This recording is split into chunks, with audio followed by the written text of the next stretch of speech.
Antes de começar, já deixa o like, se inscreve no canal e ativa o sininho. Isso ajuda a compartilhar a palavra com mais pessoas. Seja abençoado ouvindo esse episódio.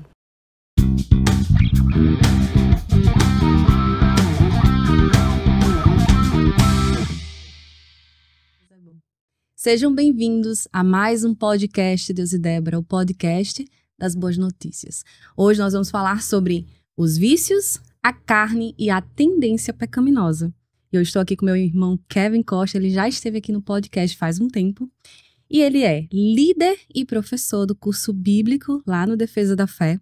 Ele faz parte do discipulado de jovens na igreja. É membro do Ministério Itinerante de Ensino da Palavra, Agios. Também é graduado em redes de computadores pelo IFRN e também fez mestrado em sistemas e computação pelo IFRN.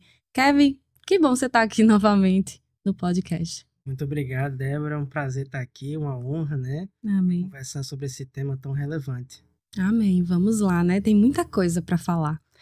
É um assunto que eu gosto, é um dos assuntos base, né? A gente falar sobre o pecado, sobre obras mortas. E a primeira pergunta, meu irmão, vamos começar indo direto ao ponto. Qual é o problema do pecado no corpo e o que significa viver na carnalidade? Eu acredito que para nós entendermos essas coisas, é importante que nós façamos uma reconstituição de passos. Vamos entender o que foi que aconteceu lá no início. Então, eu acredito que precisamos voltar para o início da humanidade e entender o que foi que aconteceu conosco. A origem, né, irmão? Exatamente. Em Gênesis capítulo 2, né, nós temos ali a formação do homem. Capítulo 1 e capítulo 2. E quando a gente analisa a ideia de Deus para a humanidade, nós vamos perceber que as primeiras duas coisas que Deus ele fala sobre o homem são: ele tinha que ser imagem e ele tinha que ser semelhança, não é? E eu meditei durante muito tempo no significado dessas palavras, né? Até o meu pai, o pastor Wendel, já esteve aqui uma vez, né? Sim. Ele também me explicou sobre isso. E quando você vai estudar o significado dessas palavras, a imagem, né, para começar, no original em hebraico, você vai ver que ela tem a ver com uma sombra ou uma projeção de uma sombra. É como se Deus estivesse dizendo que o homem ele deveria ser a projeção de uma sombra dele. É como se nós devêssemos ser a sombra de Deus. Quando você vê semelhança, você vai analisar que essa palavra tem um significado de forma, formato, não é? E aí eu comecei a bater isso com o que estava na Nova Aliança. A Nova Aliança, ela usa esse termo imagem e semelhança. Só que ela usa de um jeito curioso. Quando você analisa, por exemplo, a semelhança de Jesus, aí ele vai dizer que ele foi feito à semelhança do homem pecador. Semelhança do homem pecador. E isso é interessante, porque é como se ele tivesse separando a natureza pecadora da ideia de forma. Uhum. A forma de Jesus é a forma do homem, mas isso não implica a natureza pecadora. Sim, sim. Mas quanto à imagem, ele vai dizer que ele é a imagem do Deus vivo.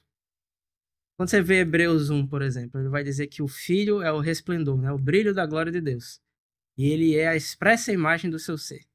Né? E aí a palavra grega expressa imagem é a palavra grega caráter, que é uma ferramenta para gravar em madeira, para dar uma imagem de alguma coisa, esculpir a imagem de uma coisa em material, normalmente a madeira. E aí você vai perceber o quê? Juntando essas coisas, né? Jesus, ele era imitador de seu pai. Quando você vai pensar assim, Deus criou Adão para ser a sombra de Deus, o homem para ser a sombra de Deus. O que é que a sombra faz com você, né? Se você movimentar aqui a sua mão, a sua sombra, ela acompanha você perfeitamente. Uhum. Ela imita você perfeitamente. A perfeita imitadora minha é minha sombra. E aí eu comecei a entender. Deus, ele criou o homem para ser seu imitador. Tem nem como não imitar, né? A sombra precisa acompanhar. Necessariamente. Então, nós fomos criados para imitar Deus, sendo a forma de Deus. E aí a gente vai ver, né, como é que o Senhor se revela para nós. Ele se revela como Pai, Filho e Espírito Santo. Como é que o homem é? Qual é a forma do homem? Hebreus vai falar sobre isso. 1 Tessalonicenses vai falar sobre isso. A palavra de Deus, ela é viva e eficaz, é mais penetrante que qualquer espada de dois gumes, e ela consegue fazer diferença entre juntas e medulas e alma e espírito. Discerne todas as coisas, né? Em 1 Tessalonicenses, ele vai falar que todo o corpo, a alma e o espírito de vocês sejam preservados e irrepreensíveis até a vinda do Senhor. Então, 3 em 1 e 3 coisas que deveriam ser iguais a Deus. Deveriam ser imitadores de Deus. Então, o que foi que aconteceu? Quando Adão foi criado, ele recebeu este propósito primário, Sim. né? Imagem e semelhança. Deus soprou nele seu espírito, capítulo 2, né? Formou o homem ainda não era ser vivo, ele sopra no homem, ele se torna ser vivo, e aí é posto dentro do jardim. Ele decide ouvir o conselho da serpente, que é o diabo. A Bíblia diz que você é escravo de quem te domina, de quem controla você. Adão, nós, né, na hora que Deus faz Adão e Eva, é como se ele tivesse feito todos nós. Porque por meio deles dois, nós viemos a existir. Então, quando ele decide uma coisa, ele não decide só por ele. Ele também dá a nós isso. Uau, perfeito. Porque ele é nosso pai. Era, né? Hoje nosso pai é Deus. A gente está em Cristo, graças a Deus. Mas, dali para frente, quando ele decide pecar, ele perde aquele espírito. Imediatamente é isso que acontece. Por isso os olhos dele se abrem, por isso ele vê as coisas daquela forma. Então ele perde o espírito, sai do jardim, eventualmente volta ao pó e morre. O que aconteceu foi que, se você avançar um pouquinho para Gênesis, ou é o capítulo 5 ou 6, quando ele fala sobre a genealogia de Adão, os filhos que Adão teve, a primeira coisa que ele vai falar sobre o filho, quando ele teve o filho, que foi Caim, ele vai dizer que gerou um filho segundo a sua imagem, segundo a sua semelhança. E por que que tudo isso tem a ver com o problema do corpo pecaminoso? Por que que o pecado no corpo é esse problema? Porque nós não decidimos isso por nós mesmos. Nós nascemos assim. E é extremamente importante que nós consigamos entender essa realidade, porque quando você não entende o porquê das coisas, você cria falsas expectativas. E falsas expectativas geram decepção, e a decepção, ela conduz à desistência. E o cristão, ele precisa entender que há um aspecto dele que ele não tem como se desfazer desse aspecto. Ele não consegue escapar disso. Ele vai ter que aprender e aceitar e vai ter que viver com isso. Quando você entender essa realidade do pecado, que na verdade é a imagem em nós de Adão, que é a tendência natural a se rebelar contra tudo que Deus fala, como Adão fez, enquanto você não aceitar isso, você não tem como começar a elaborar as estratégias para lidar com isso. Então, o que é que eu quero dizer com isso de maneira prática?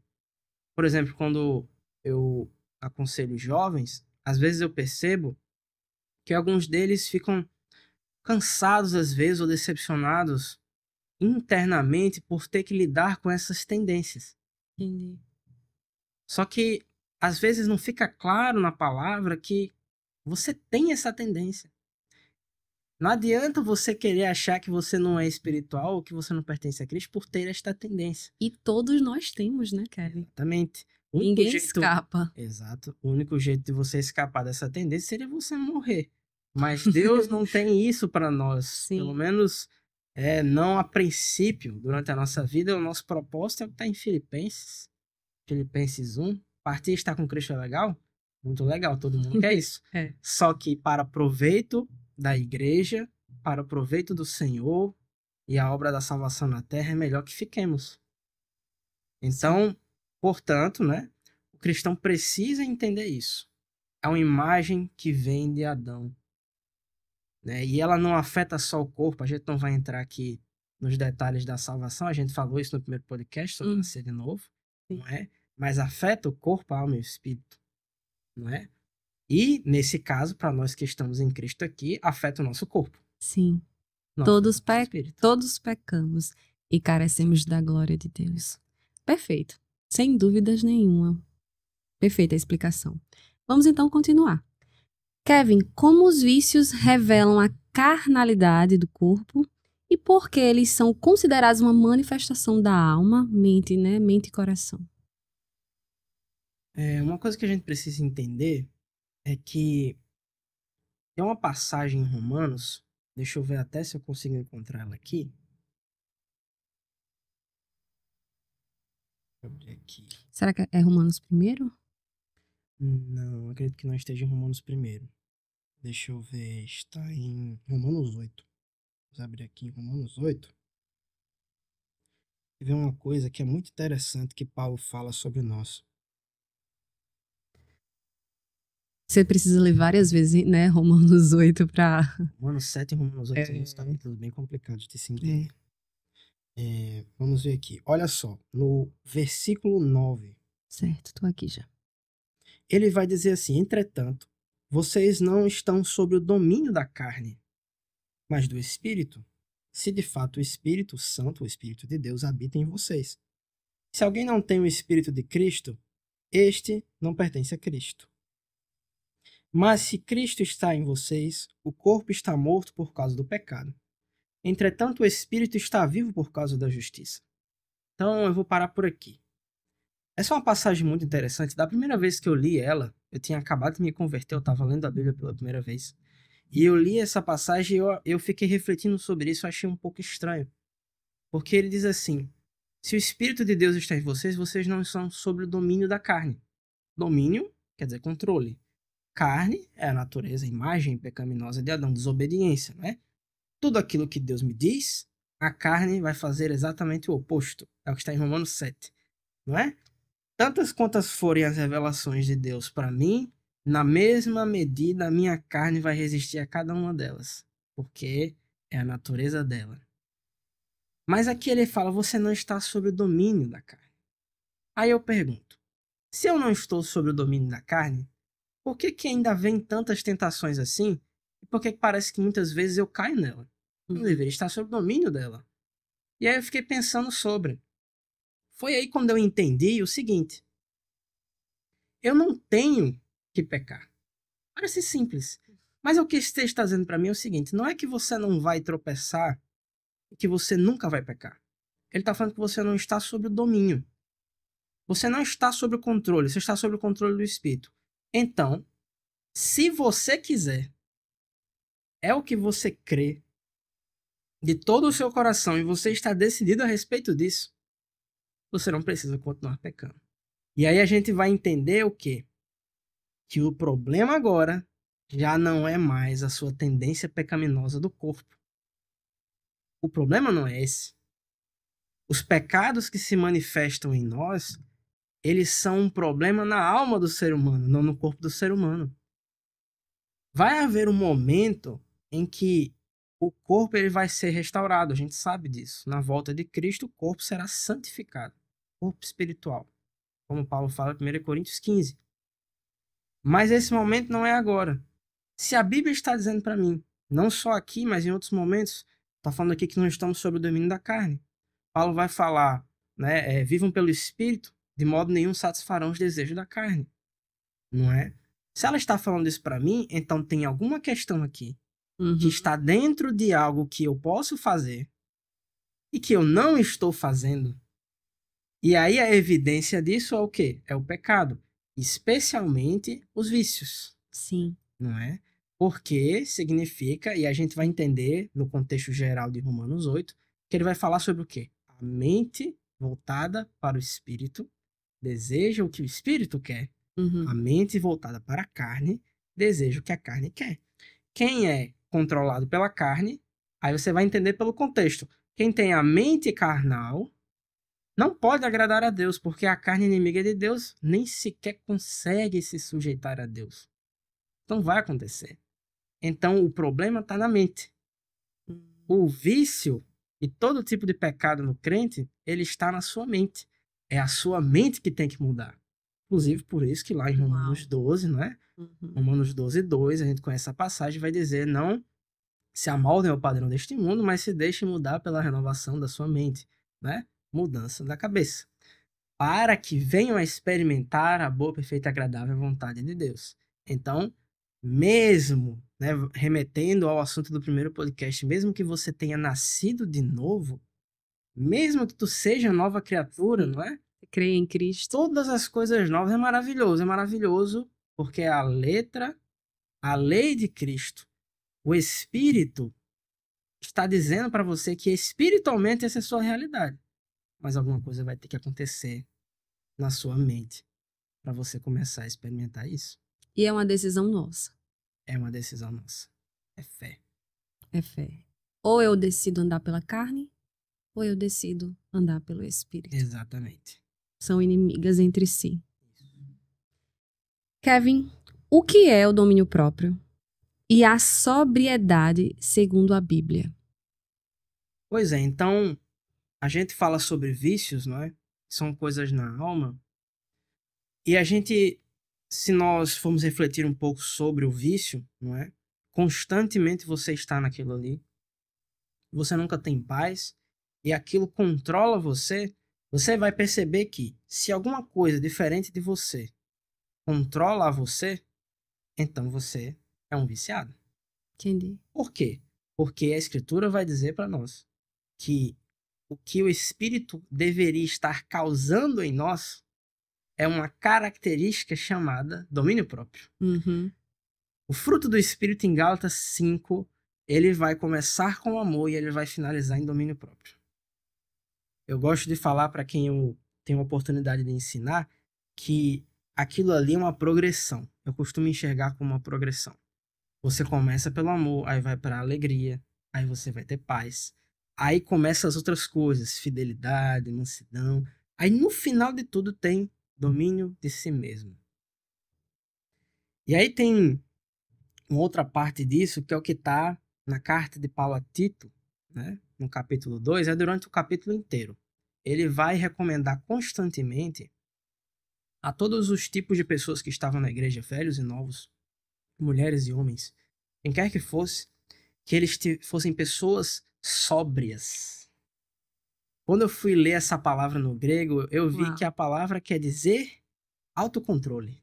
A palavra sóbria. A palavra sóbria quer dizer autocontrole. Autocontrole, uau. E aí você vai... É meio lógico, né? Se a gente começa a refletir sobre isso, é lógico, por exemplo, um cara que é viciado em álcool, que é normalmente o que a gente vê em mente, né? O cara tá sóbrio. Porque o cara gosta de beber e aí ele tá há muito tempo sem beber, ele tá sóbrio, né? Que fala que tá sóbrio há tanto tempo. Por quê? Porque há tanto tempo algo não está literalmente controlando ele. Isso é um aspecto que o crente ele precisa ter muito claro na cabeça dele.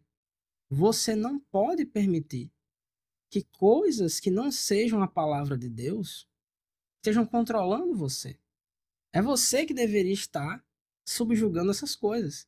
Acho que é Gênesis capítulo 4, salvo engano. Não é? Quando Caim vai matar Abel, Deus vai falar para ele, antes dele fazer isso, ele vai dizer o seguinte: se você proceder bem, você será aceito. Mas se não proceder bem, saiba que o pecado bate à porta. Ele deseja controlá-lo, mas é você quem deve controlá-lo. Então o crente ele tem que entender isso. Enquanto ele não aceitar o fato de que, a carne dele é pecadora. Romanos 7 vai dizer, sei que nada de bom habita em mim, isto é, em minha carne. Se ele não aceitar isso, e ele não aceitar que o problema não é ele mudar a carne dele, ele não tem que mudar a natureza da carne dele, quem faz isso é Cristo, na volta dele. Ele tem que mudar a cabeça dele. Pra vencer a luta contra o pecado, né? Exatamente. Enquanto viver aqui. Exatamente. Se ele não aceitar isso, aí ele não vai parar de dar desculpinhas. Entendi. Desculpinhas. Incrível você ter falado isso hoje, agora aqui, porque ontem eu pensei nisso. Veio à minha memória a época que eu bebia bebida alcoólica. E aí foi interessante, porque ontem fui ao cinema e eu estava andando, saindo para ir ao banheiro. E me veio assim à mente, meu Deus, tinha uma época que eu não conseguia nem andar, porque eu estava embriagada por álcool e não tinha domínio de mim mesma. E me veio uma alegria no meu espírito. Como é bom estar sóbria. Como é bom estar consciente. como é bom estar, sabe, com os olhos claros, sem você ser dominado. Porque é importante a gente falar sobre isso, porque eu acredito que algumas pessoas que estão nos assistindo passam por vícios. A gente sabe que muitas pessoas estão presas a vícios.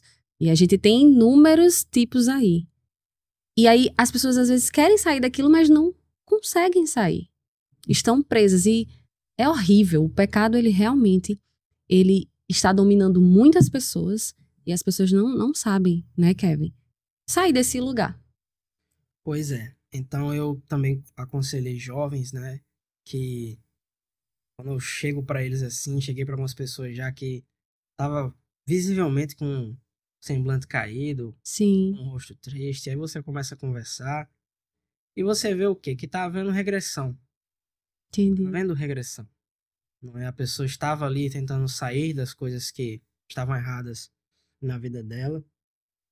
E você começa a perceber que a pessoa está voltando para aqueles vícios. Vício em pornografia é uma coisa que eu passei, né? Eu falei sobre isso da última vez.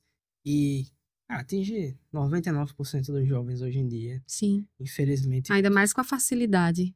facilidade muito grande. É. Então, muitos jovens dentro da igreja, muitos inclusive servindo Sim. na igreja, estão passando por esse mal e às vezes não sabem lidar com isso. Então, eles precisam entender essas verdades. E encontrar também um espaço para falar sobre esse assunto, né? Com certeza, outra coisa que também cabe a gente falar, não é?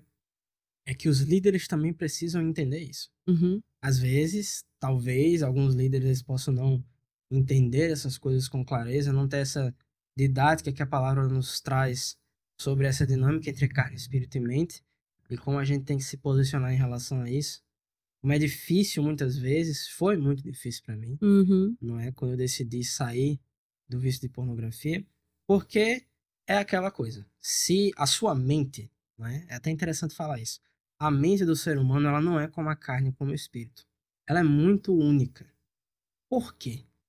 Quando você analisa a dinâmica do espírito e da carne, você percebe uma coisa. Eles são o que são.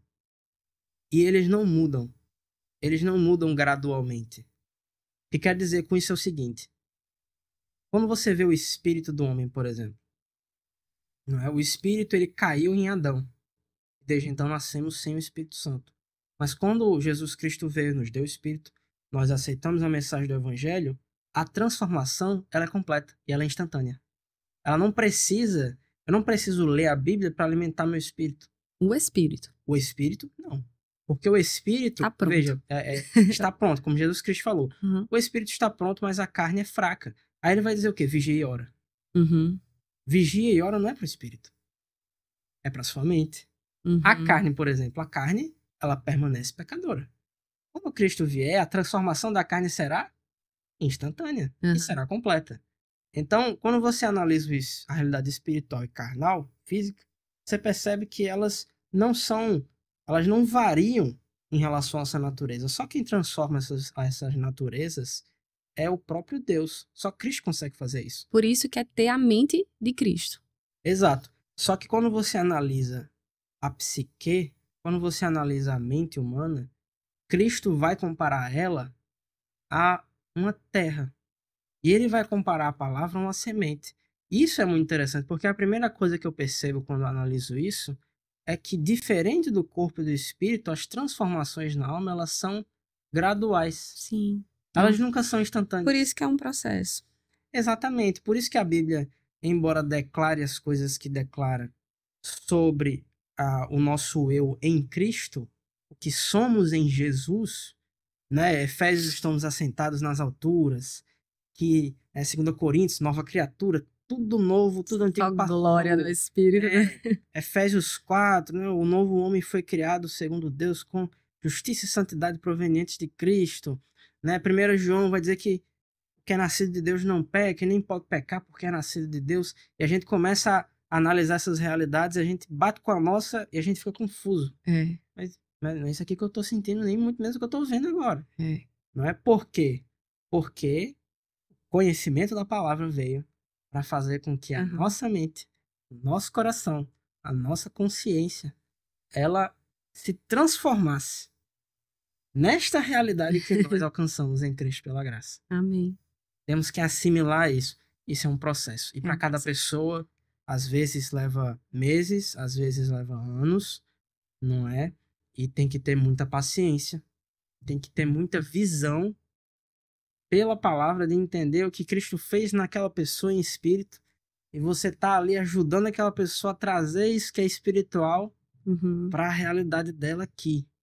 É como pegar de volta a imagem e semelhança lá do Jardim do Éden.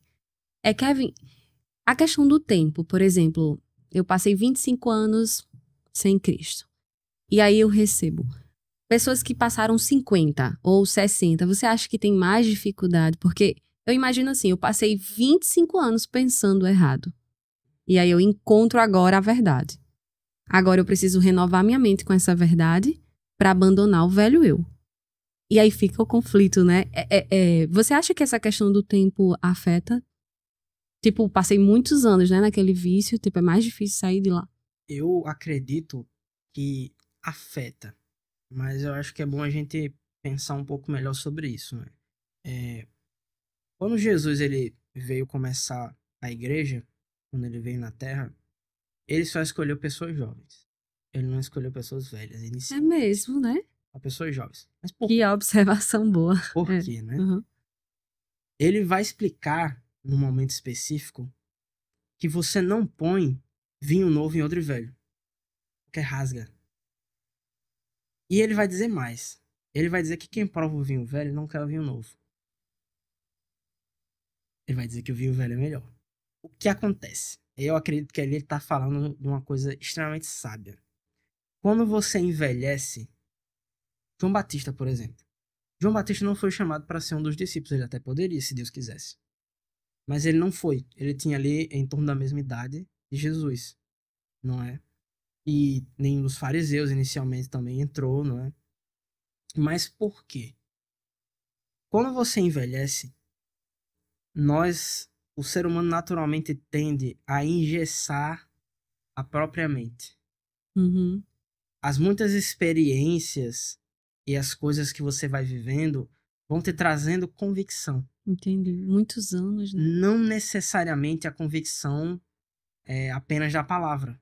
Às vezes a pessoa vai engessando o modo dela de analisar situações e discernir as intenções das pessoas e analisar as pessoas. E com isso fica mais difícil. Por quê? Porque a essência de você receber essa transformação de Cristo, a proporcionalidade da transformação que você vai ver em Cristo, ela depende da proporção do seu arrependimento. E o arrependimento, ele é a mudança de mentalidade. É você mudar de ideia. Só que para você mudar de ideia, você precisa partir do pressuposto que você está errado. Reconhecer. Para uma pessoa, vamos botar assim, um extremo, uma pessoa idosa, reconhecer que está errada nas concepções mais fundamentais da vida, é muito difícil. Porque a palavra de Deus, agora não estou dizendo que é impossível. Uhum. A palavra de Deus, ela vai mudar a sua cabeça em todos os níveis. Ela vai tratar de temas muito fundamentais da vida humana, até coisas muito específicas, como o seu trabalho ou coisa do tipo. Então, é uma mudança que vai depender do quanto você está disposto a se esvaziar, não é? Então, aquelas pessoas lá quando Jesus foi começar o ministério, os religiosos, ou talvez até quem não fosse religioso, mas já estava ali nos seus 40, 50 anos, talvez a cabeça dele já não fosse suportar essa doutrina que Jesus ia trazer, que era uma coisa completamente nova. Era outra, como a gente lê em Hebreus, era um outro sacerdócio, outra ordem sacerdotal, trazendo uma outra lei. Não é uma nova lei.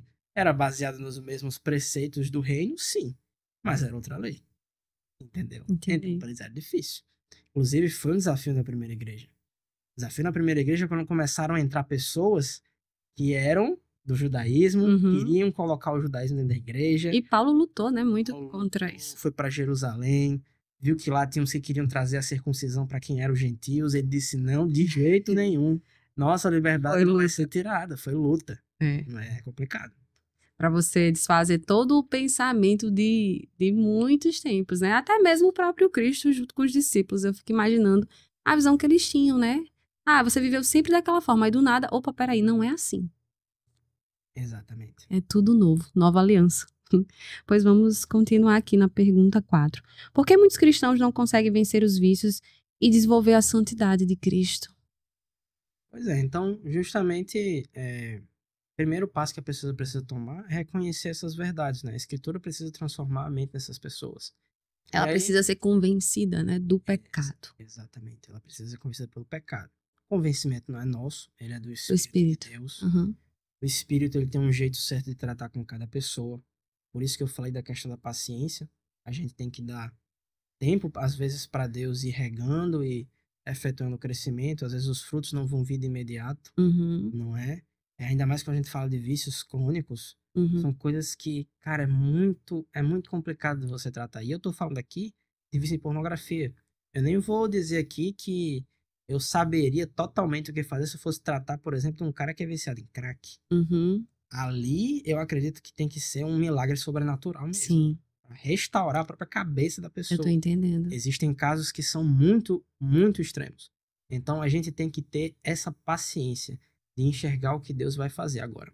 A segunda coisa que a gente pode trazer aqui, e eu diria que ela vai entrar na solução para 90% dos casos. A maioria das pessoas, elas conseguem resolver problemas de vícios, não vou falar de vícios extremos, certo? Apesar de que sim, também vai ser necessário para qualquer situação que seja de pecado. Mas a maioria das pessoas, eu tenho um vício em Instagram. Eu tenho um vício em pornografia. Eu tenho uma tendência a perder a minha cabeça e gritar, Ira, né? né? É uma ira constante todo dia. Tá sempre irado, sem paciência. Então, para a maioria das pessoas, o que elas precisam colocar em prática é a grande dificuldade que todos nós temos. É aplicar as orientações da palavra no nosso dia a dia. Sim. Diga-se, oração, palavra e jejum. Jejum. Oração, palavra e jejum. É a tríplice orientação da Bíblia para a gente mudar a nossa vida. E é a grande dificuldade que a gente tem. Para vencer o pecado, só com aquele que venceu o pecado, que é Cristo. E para isso eu preciso estar com ele. Exatamente. Longe dele, não vai ser possível. Kevin, o que a Bíblia ensina sobre ignorância e instabilidade na alma? Como a falta de instrução e o desequilíbrio entre carne e espírito afetam nossa caminhada? Ignorância e instabilidade na alma. Quando eu até tinha falado com você anteriormente, né, sobre a passagem lá em 2 Pedro 3, onde ele vai falar sobre a paciência do Senhor, ela significar salvação. Paulo está fazendo todo um contexto com pessoas zombadoras, falsos mestres, falsos profetas, pessoas que zombavam e diziam, ele falou que ia voltar, mas não voltou até agora. Uhum. Ele vai falar que para Deus um dia com 1000 anos, o contrário também é verdadeiro. Ele vai falar que ele não tarda, mas ele deseja que todos se salvem. E ele vai explicar que a paciência dele quer dizer salvação. Uhum. Aí ele vai explicar assim, como também nosso irmão Paulo escreveu a vocês com a sabedoria que Deus lhe deu. Ele vai explicar que o irmão Paulo ele falava desse assunto nas suas cartas e as coisas que ele dizia eram algumas de difícil compreensão. Uhum. Aí ele vai falar as quais os ignorantes e os instáveis torcem, como fazem com as demais escrituras, para sua própria destruição. O contexto do texto está falando de falsos mestres e falsos profetas. Não é todas as pessoas que vão ser falsos mestres e falsos profetas. Mas uma coisa a gente precisa entender. Paulo está ligando ali ignorância, que é falta de instrução, e instabilidade, que é uma pessoa que não se decide. Né? A mesma coisa que Tiago, o apóstolo Tiago vai falar, irmão do Senhor, em Tiago capítulo 1. Ele vai falar sobre pedir sabedoria e não duvidar, porque senão você é instável, não espere receber nada. Igual uma onda. Igual uma onda que vai de um lado para o outro. Você não sabe o que você quer, exatamente. Então ele vai falar sobre isso e está ligado diretamente a torcer a palavra. Torcer a palavra. Fazer isso para sua própria destruição. Torcer a palavra e tirar dela doutrinas erradas, equivocadas. Tirar percepções erradas da realidade. É tipo assim, eu pego a Bíblia e adapto ao que eu quero. Aí ou distorce o evangelho. você torce a palavra, ou então isola a palavra e usa só o que te agrada, ou então pega um versículo, diz uma coisa e tenta dizer outra. Seria melhor criar uma Bíblia para eles, né? É. Claro, mas Satanás vai distorcer, que é Hoje em melhor. dia tá bem atual esse negócio de atualizar a Bíblia. Não, eu digo assim, cria a sua regra, cria a sua religião, mas você pegar a Bíblia Sagrada, o que está escrito ali, pegar a verdade e dizer assim, não, essa aqui agora não é assim. E aí até uma coisa interessante, né? Porque o que é que acontece? Eu até faço um link com a Antiga Aliança. Quando você vai ver a promessa de Cristo na Antiga Aliança de uma nova aliança, ele vai dizer o seguinte: ninguém mais vai dizer conheça o Senhor. Porque todos me conhecerão do menor até o maior, né? Porém o meu espírito neles. Então, mas ao mesmo tempo, quando você vai ler, se eu não me engano, a carta de Efésios, Paulo vai dizer o seguinte: não sejam insensatos, mas procure conhecer a vontade do Senhor. Aí eu acho até engraçado quando ele faz isso, né? Mas a Bíblia vai estar o tempo inteiro, a nova aliança, principalmente as cartas de Paulo, vão estar insistindo. Normalmente no primeiro capítulo da carta ele já fala sobre isso. Sobre as pessoas conhecerem a Deus. Se aprofundarem no conhecimento do amor de Deus. Então, na antiga aliança existia uma diferença que as pessoas elas eram reféns daqueles que tinham condições de ensinar a elas. Havia uma liderança religiosa que precisava ensinar e não fazia isso direito. A gente vai ver esses relatos. Tem Isaías 28, fala sobre isso, né? Então, existia este problema. Como Deus resolveu o problema? Ele colocou um professor que não dependia de ninguém dentro das pessoas. Só que tem uma questão.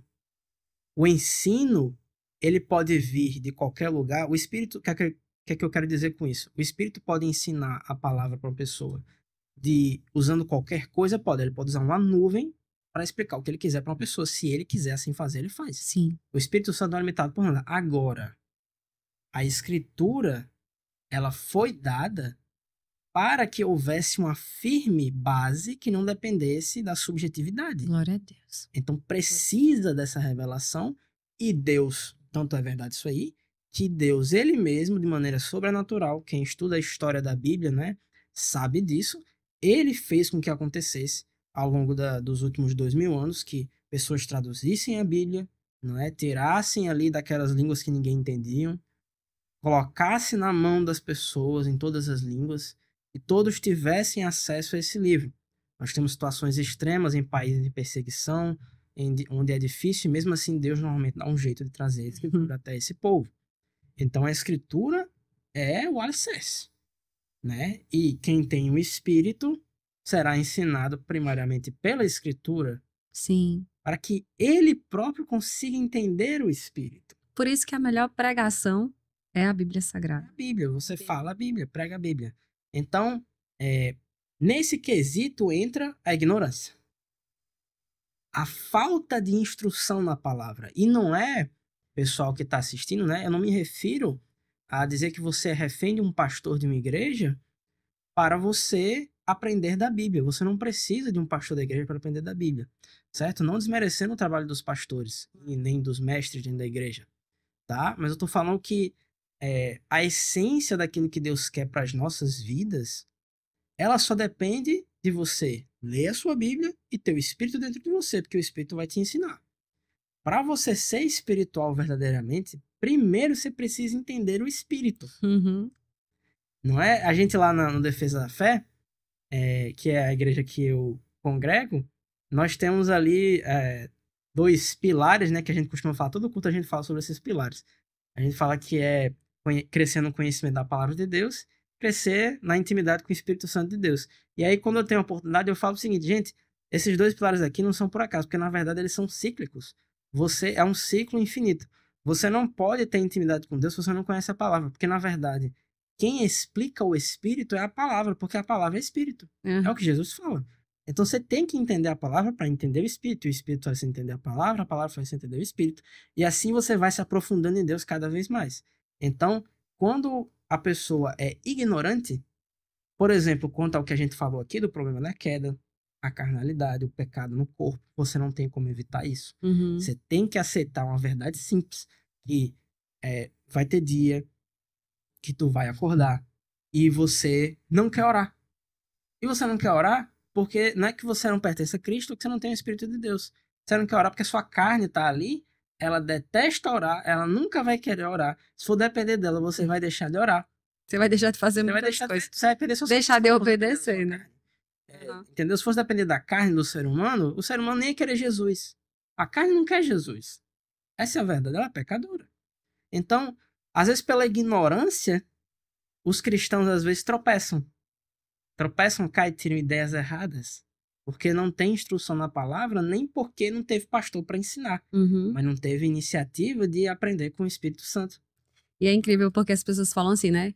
As pessoas que vivem na carnalidade falam: ah, mas eu faço tudo, né? Eu tenho dinheiro, eu vivo os prazeres da vida e tal. Só que tudo isso é coisa externa, porque é da carne. Aí fala assim: mas tem um vazio dentro de mim, porque é justamente o espírito que clama a Deus. Porque por mais que a carne ali não queira orar, mas quando você domina essa carne e ora por causa da sede espiritual, aí você. Aí é de dentro pra fora, né? Aí a carne fica no lugar dela.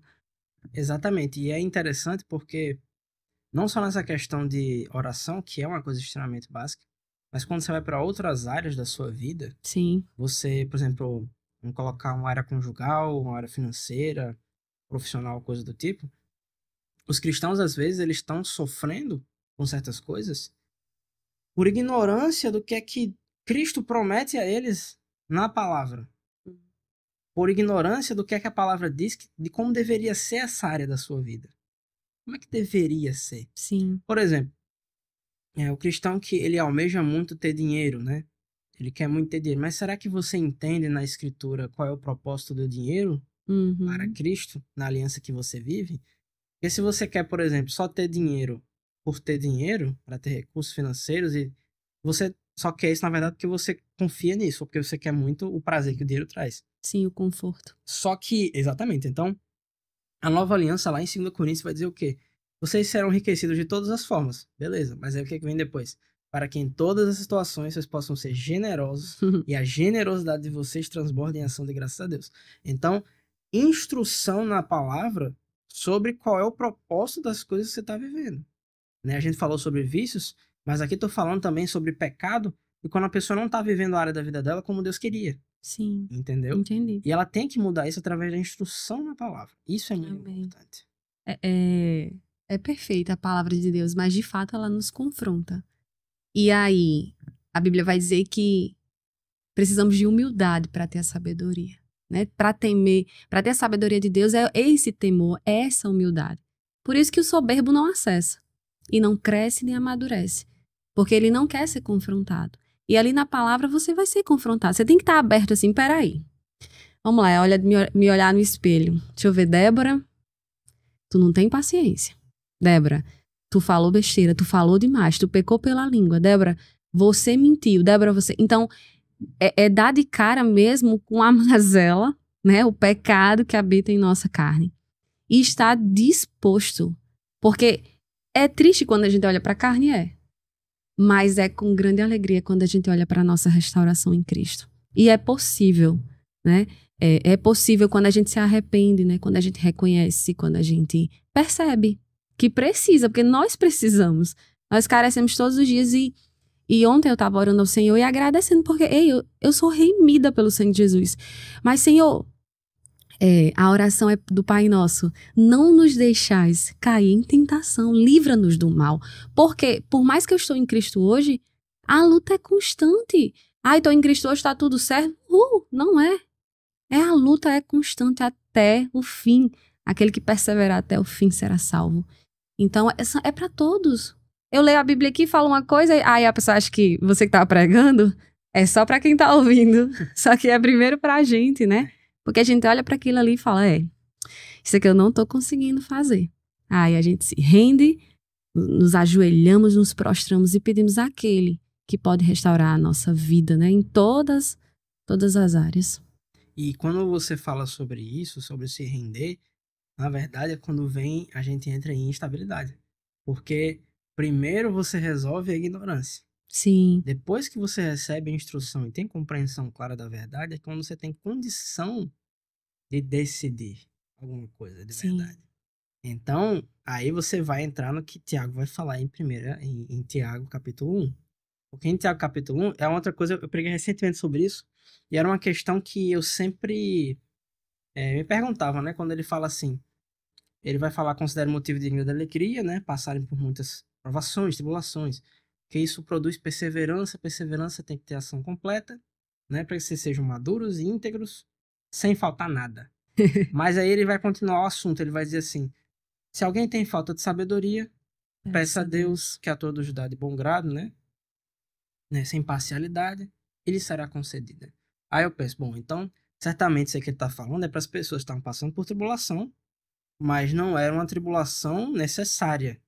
Sim, Era uma entendi. tribulação necessária. Legal. Olha que interessante isso. Isso é uma coisa que É eu já importante, fiz né? Quando a gente falou aquela vez sobre espinho na carne, Uhum. eu falei para você sobre tipos de tribulação.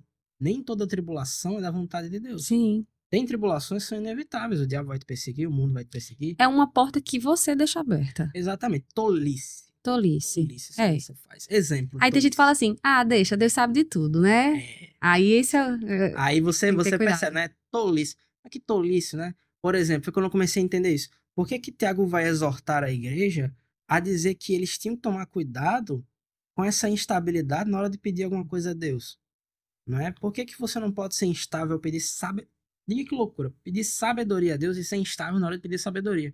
Como é que eu posso ser instável na hora de pedir sabedoria? Quem é que não quer sabedoria? Uhum. Aí eu fiquei pensando, como é que acontece um negócio desse? Até que eu entendi, né, em Tiago 3:16 ali, entre o 15 e o 17, eu acho. Ele vai falar sobre isso. Ele vai falar sobre diferentes tipos de sabedoria. Ele vai falar sobre uma sabedoria carnal, sensual e terrena, demoníaca, e ele vai falar sobre uma sabedoria celestial. Aí eu comecei a entender. Tem cristãos, né? Os vícios vão entrar nisso aí. Tem cristãos que estão presos em vícios e pecados, eles sabem o que a palavra diz, mas eles continuam presos. Por quê? Porque não houve rendição de verdade. Não houve rendição de verdade. O que é que eu quero dizer com isso? Quando Cristo, por exemplo, vamos supor que o seu vício no pecado, ele seja falta de paciência. Quando você vai conversar com a pessoa que tem falta de paciência com os outros, você vai achar algumas raízes ali, alguns pressupostos errados. Por exemplo, um pressuposto errado de que normalmente quem tem falta de paciência. Vou jogar aqui. Você não precisa, meu irmão, que outras pessoas façam a coisa certa para você ser manso e paciente com elas. Uau. Você não precisa. Outra coisa, se alguém te maltrata ou te ofende, você não tem direito diante de Deus de retribuir aquela pessoa conforme o que ela fez, porque você não é juiz. Deus é juiz. Amém. Né? E aí as pessoas às vezes têm dificuldade de aceitar, não entender, aceitar essa verdade simples. Sim. E Cristo vai dizer para você, se alguém lhe ferir a face, ofereça outra. Você não quer aceitar isso. Você não quer negar a si mesmo. Você não quer negar a si mesmo. É uma decisão que você tem que tomar. É uma rendição. Por isso que eu falo. Quem quer ser como Cristo tem que obedecer o que está em Filipenses. Né? Não considerou ser igual a Deus, ao qual devia pregar, se esvaziou-se de si mesmo, assumindo a forma de servo, escravo. Ele sendo Deus, Ele sendo quem Deus. era. Ele tinha todo o motivo do mundo para retribuir a cada um ali naquele momento mesmo e condenar todo mundo se ele quisesse, porque ele era santo para isso. Ele vai dizer, né? Quem estiver sem pecado atire a primeira pedra. Ele disse a verdade. Quem estiver sem pecado atire a primeira pedra. Não proíbe você de fazer isso, não. Mas quem é que tá sem pecado aí? Né? Ele não tinha pecado. Ele pegou e disse, Ele era o único. Não a condeno. Eu não a condeno. Eu também não a condeno. Por que que ele veio fazer? Ele veio não só nos libertar, ele veio nos ensinar. Ele veio ensinar como é que a gente tinha que ser. Como é que Adão tinha que ter sido. Ele veio nos ensinar isso. Por isso que ele é manso e humilde. Manso e humilde. Ele é esvaziado de sua própria vontade. Embora seja Deus. E isso é impressionante. Isso. Considerando quem ele é. E é assim que a gente tem que ser. Então, nós que estamos aqui tentando ser como Cristo e viver em santidade, nós temos que entender que, meu irmão e minha irmã, você vai ter que desistir. Você vai ter que desistir do seu eu carnal. Você vai ter que desistir da sua vontade, da sua opinião, do seu jeito de fazer as coisas, Do seu ego. do seu ego, da sua reputação. Quem tem que atribuir essas coisas a você é o Senhor, e Ele vai fazer isso conforme você for deixando de ser instável. Aceite essa verdade, né? As pessoas elas vão ter que aceitar isso. Entender a palavra, a instrução, deixar de ser ignorante e deixar de ser instável. Por isso que Paulo vai dizer: morri para mim mesmo. Já não sou eu quem vivo, mas é Cristo que vive em mim. Então, Débora precisa morrer. Kevin precisa morrer. Quem está assistindo aí, João, Pedro, Paulo, precisa morrer para que Cristo habite em nós. Porque é sublime, é muito nobre o que Cristo fez por nós. É algo assim que quando eu estou passando pelos meus momentos mais difíceis, é a pergunta que eu faço muito ao nosso Pai, ao nosso Deus. Pai, como foi que Jesus conseguiu? Me ensine, porque se nisso tão pequeno comparado à cruz para mim está sendo tão doloroso, porque dói. Aflições. O crente vai passar por isso.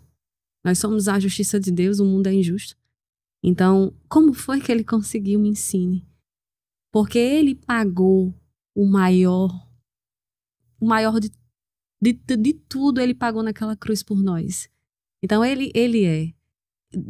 Pai, perdoa, porque eles não sabem o que fazem. Como assim? Ele está sendo crucificado. E olhava para aquelas pessoas com misericórdia. Então, assim, é sublime. Quem é aquele? Me diga, quem é? Que alguém dá um tapa na sua cara e você não revida. Não revida não é nem no ato da carne, mas no coração. No coração você já perdoa, porque você sabe que aquela pessoa não tem Cristo. Então, assim, é um processo, né, irmão? A gente ir caminhando.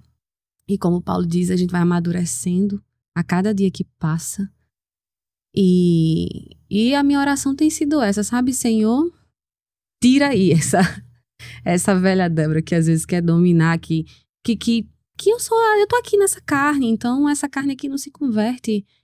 E me ensina a andar pelo Espírito, porque eu sei que é possível. Eu creio que é possível andar pelo Espírito e que mais pessoas possam agradar o Espírito de Deus, mais humildes, mais pessoas servas, mais representantes de Cristo nessa terra. Porque Paulo hoje, todo mundo fala de Paulo, mas vamos olhar o que Paulo se gloriava. Era nas marcas, era no sofrimento, era na rendição de entregar a sua própria vida. Por muitos, né? Também ele serviu ao Senhor. Tu quer responder a última pergunta? Acho que dá tempo, né? Dá, tem 7 minutos ali. Kevin, de que forma o arrependimento e a vida devocional, a oração, a palavra de jejum que você falou, ajudam a vencer a mentalidade carnal e a alcançar a estabilidade espiritual? Então aí vai as dicas, né? Exato. Essa constância diária nessas 3 coisas é a chave para você conseguir se despir do velho homem e se vestir do novo. E é uma coisa que às vezes eu acho que o cristão ele tem conflito, porque a gente fala assim: a salvação é pela graça por meio da fé, não por obras para que ninguém se glorie. Mas quando a gente fala de uma vida de jejum, oração e leitura da palavra, meditação na palavra, sim, as pessoas confundem com, não, então, na verdade, a minha salvação está sendo pelas minhas ações, pelo meu esforço físico. E aí é onde eu preciso discordar. Por quê? Porque quando Cristo se manifesta, ele se manifesta pela graça. Tudo que faz é pela graça. E a graça salvadora, ela não veio somente para nos libertar, veio também para ensinar.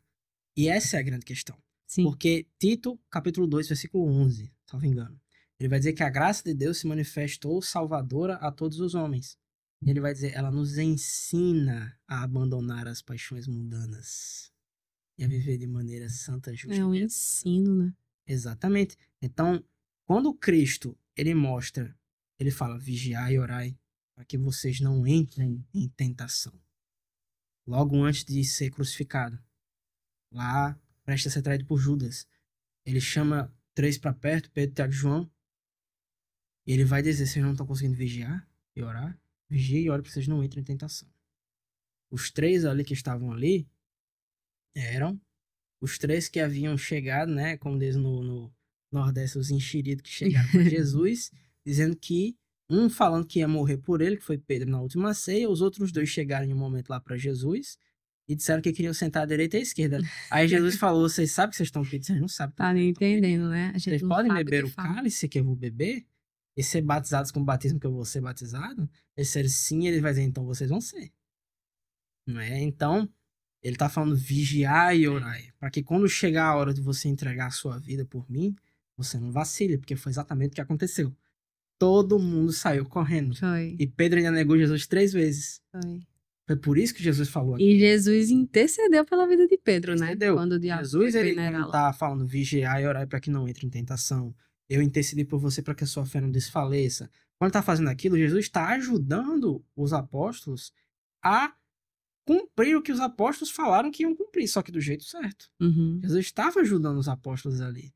Naquele momento, eles não tinham como entender. Eles iriam entender depois que Jesus fosse glorificado, depois que recebesse o Espírito Santo, em João 21. Então, João 20. Então, quando a graça, colocando graça como sendo o próprio Jesus Cristo, ele chega e nos diz, vigiai e orai, se você persiste nisso, você não, essa obra, entre aspas, na verdade, é simplesmente a consequência da sua fé. E aí, Tiago vai explicar esse assunto também. Tiago vai chegar num assunto que por muito tempo na igreja, acho que se eu não me engano, até Lutero queria tirar Tiago da Bíblia por causa do que ele falava sobre fé e obras. Sim, E sim. ele vai dizer o quê? Fé de verdade. Se você confia de verdade numa coisa e você acredita nela de verdade, ela tem que produzir ação na sua vida. Se ela não produz ação na sua vida, a sua fé é de mentirinha e você não está falando a verdade. A fé sem obras Está morta. morta. Por quê? Porque fé, se eu digo para você que ali na minha frente, por exemplo, né, tem um precipício e você diz que acredita. Você sabe que se cair ali, você morre. Uhum. Você diz que acredita, você vai direto para ele. Ou você é doido, ou você está mentindo, você não acredita de verdade. É uma conclusão lógica que a gente tem na nossa vida. E até a questão dos frutos, né? Porque se eu estou realmente na videira verdadeira que é Cristo, eu vou frutificar. Então, se eu não frutifico, falso profeta. Jesus vai dizer, como é que você vai ver se uma pessoa é verdadeira ou não? É um falso profeta? Frutos. Então, acho que esse fruto também pode ser a resposta da sua fé.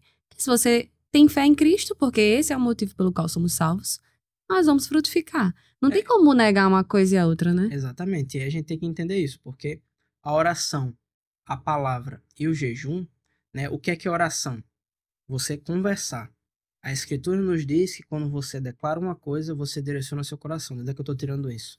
Tiago, capítulo 1, ele vai dizer, se alguém se considera religioso, mas não refreia a língua, antes engana o próprio coração, essa pessoa não tem proveito algum em sua religião. Na verdade, o que a gente fala direciona a nossa alma. A oração, na verdade, ela é um direcionamento da nossa mente. Você cultiva a sua mente a entender que Deus está ali com você. É sobre você, na verdade. Quem é beneficiado na oração é você. Sim. Deus já sabe o que você precisa e o que você vai falar. A questão não é essa. Nós precisamos de oração. E a segunda coisa é a palavra.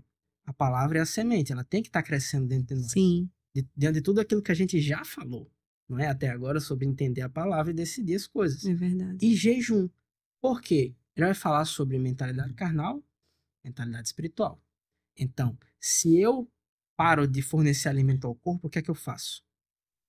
Né? Dá o que o corpo quer. Eu enfraqueço o corpo.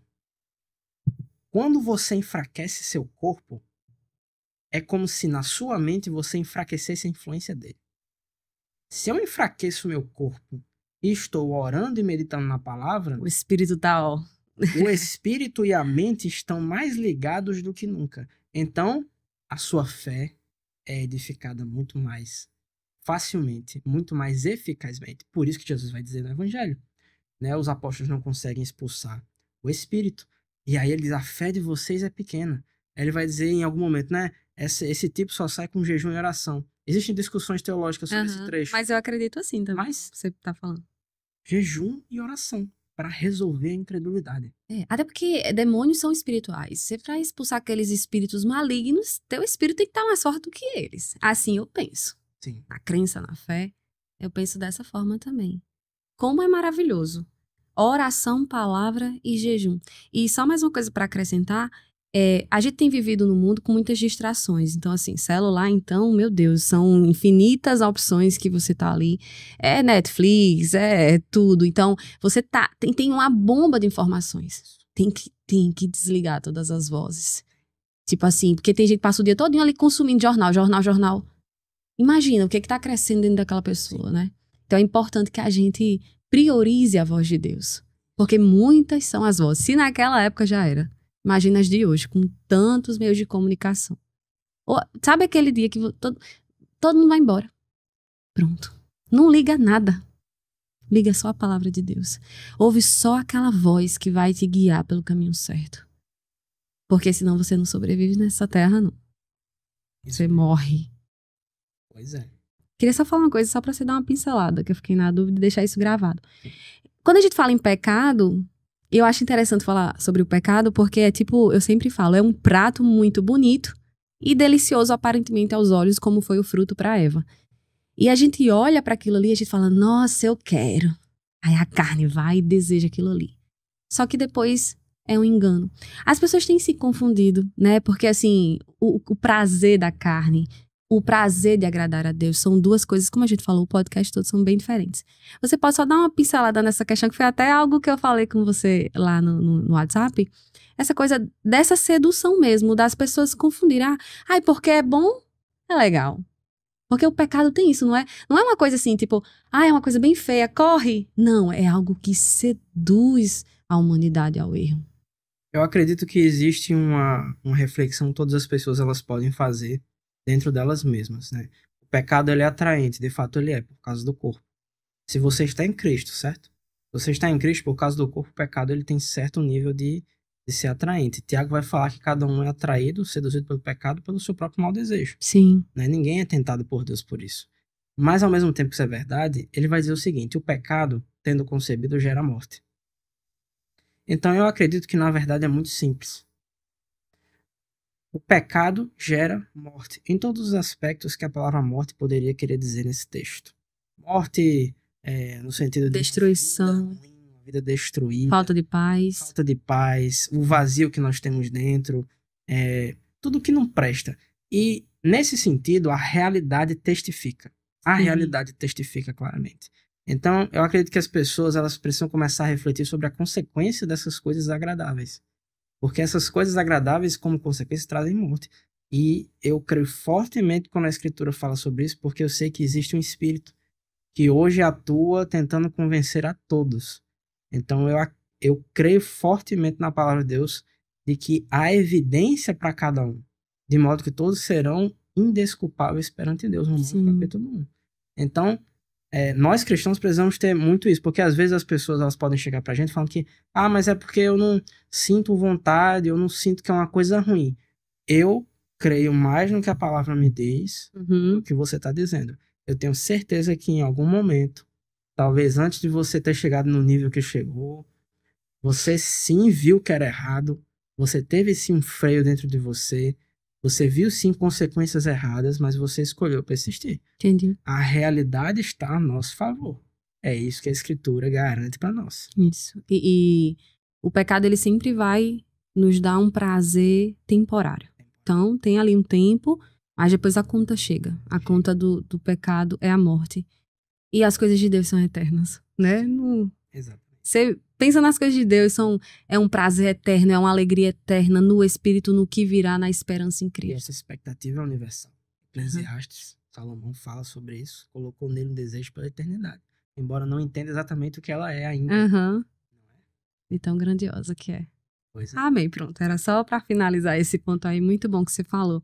Kevin, muito obrigada. Você tenha certeza que Deus derrama muito discernimento sobre a sua vida, sabedoria nas palavras, entendimento, conexões, e você traz o puro evangelho, porque isso é maravilhoso para que a gente possa realmente estar nesse lugar que é a rocha de Cristo, na verdade, e termos o prêmio celestial, né? E termos a eternidade sem perdê-la. Muito obrigada, viu? E quero você mais vezes aqui. Vamos terminar aqui, eu ainda vou conversar mais um pouquinho com você. Muito obrigada, viu, Kevin? Sim, né? Dá para acrescentar mais alguma coisa? Não, acho que o tempo já foi. Já foi. Né? Já foi. Então ficamos por aqui. Valeu. Valeu, gente. Muito obrigada por você ter estado até aqui. Não esqueça de curtir, de compartilhar. Pode perguntar também aí nos comentários. E ficamos por aqui com mais um podcast com tanta palavra maravilhosa. E até a próxima, se Deus quiser.